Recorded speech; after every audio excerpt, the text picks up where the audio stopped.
Halo, sahabat sehat Infolab Med. Selamat datang kembali di channel Infolab Med. Pernah dengar soal cacar api atau herpes zoster? Mungkin ada di antara kalian atau orang terdekat yang pernah mengalaminya. Ini bukan sekadar ruam biasa loh, tapi kondisi yang bisa sangat menyakitkan dan berpotensi menimbulkan komplikasi serius.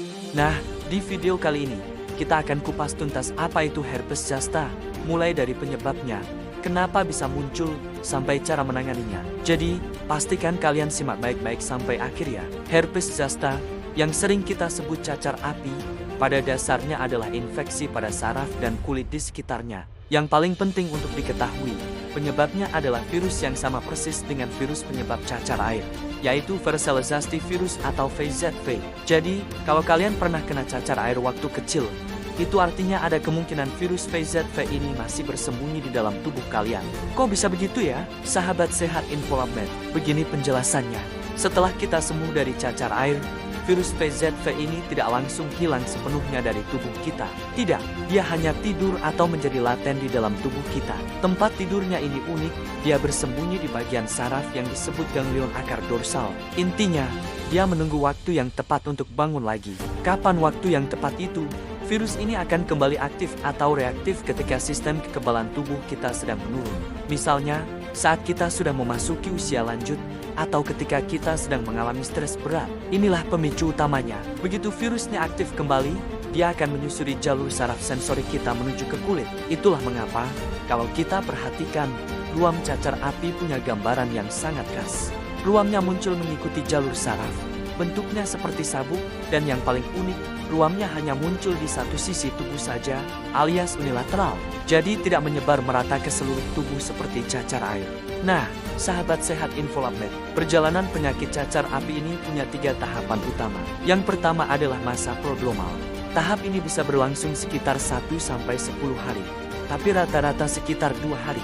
Di tahap ini, gejalanya masih non-spesifik. Kita mungkin akan merasa sakit kepala, badan pegal-pegal atau nyeri otot, lalu ada rasa nyeri atau gatal di area kulit yang nantinya akan muncul ruam. Tapi ingat ya, di tahap ini ruamnya belum muncul sama sekali, baru rasa nyeri atau gatal saja. Setelah itu, barulah kita masuk ke masa lesi aktif.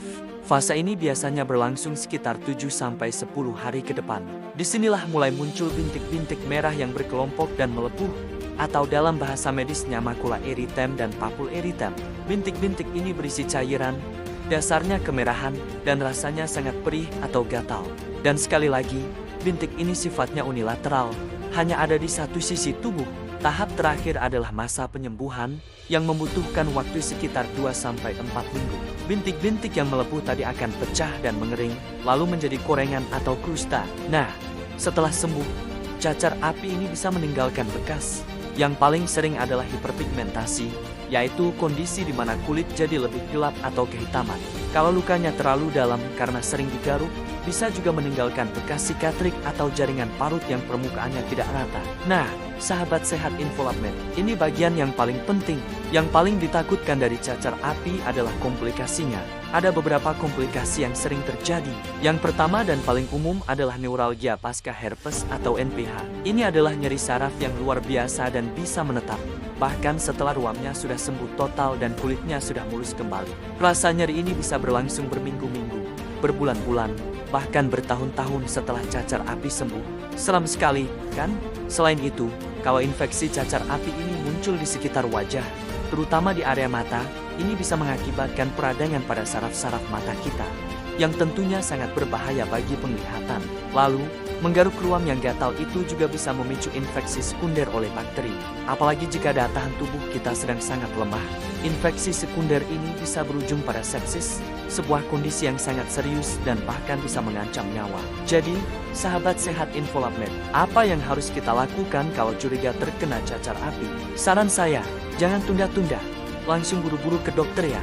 Dokter biasanya akan meresepkan obat antivirus seperti acyclovir dan obat-obatan pendukung lainnya untuk mengurangi gejalanya. Kalau sudah sampai terkena NPH, dokter mungkin akan memberikan obat anti nyeri khusus atau bahkan merekomendasikan terapi akupuntur untuk membantu meredakan nyerinya. Selain pengobatan medis, Ada beberapa hal yang bisa kita lakukan di rumah untuk membantu proses penyembuhan dan mencegah penularan. Pertama, isolasi diri. Hentikan dulu aktivitas di luar rumah dan tetap di rumah saja, karena cacar api ini bisa menular ke orang lain, terutama ke mereka yang belum pernah kena cacar air atau belum divaksin. Kedua, jaga kebersihan. Gunakan handuk, pakaian, dan tempat tidur secara terpisah. Jangan sampai tertukar dengan anggota keluarga lainnya. Ini penting sekali untuk mencegah penularan dan juga infeksi sekunder.